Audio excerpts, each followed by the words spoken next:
So, ayun po. Marami kasing nahihirapan dito sa about sa re-review ko ngayon. Ano. So, pag ano ba, bagong bili pa lang yung phone niya or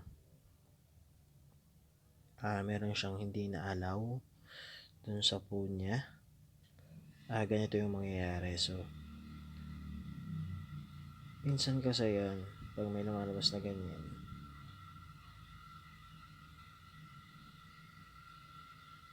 nakakalimutan nilang i-allow. So, akala nila kasi kakain siya ng load. Ito naman kasi ginawa siya para ah, maiwasan yung pagkain ng load mo. So, ito. Yan. So, kung makikita nyo, kahit anong text dyan, hindi siya nagsisend. Kahit saan dyan. So, yan. So, ang gagawin nyo pag ganyan, kung ang Android version nyo ay 8 point something, 8.0 or Nougat, Oreo na pala yun, sorry. So, una nyo gagawin is punta kayo sa settings. Then, punta kayo sa applications. And then, pindutin nyo yung tatlong button na yung sa taas. Sa may upright side.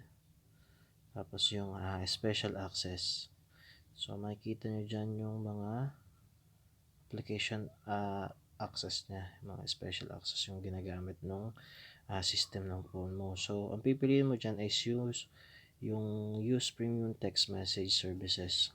So, makikita nyo dyan yung message service is naka never allow. Kasi, ito papakita ko na lang din sa inyo. So, ayan, always ask. Pag bago kasi yung phone, pag halimbawa nag-text ka na ganyan sa network provider mo, magre-register ka for example sa promo nila.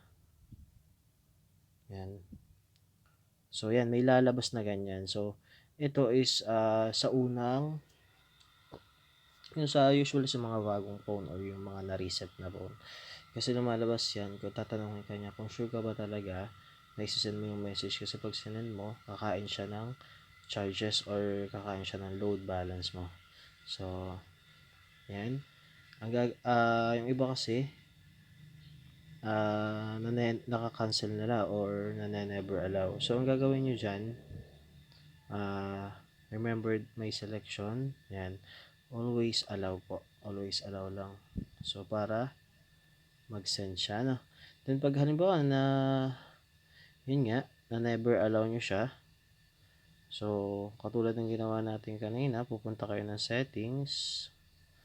Tapos, ayan. I-always allow nyo lang po siya. Always allow lang. Nga pala, ito po yung ganitong messages setting is I think gumagana lang siya sa Samsung device. Pag yung kasi na example ko before dun sa Vivo ko na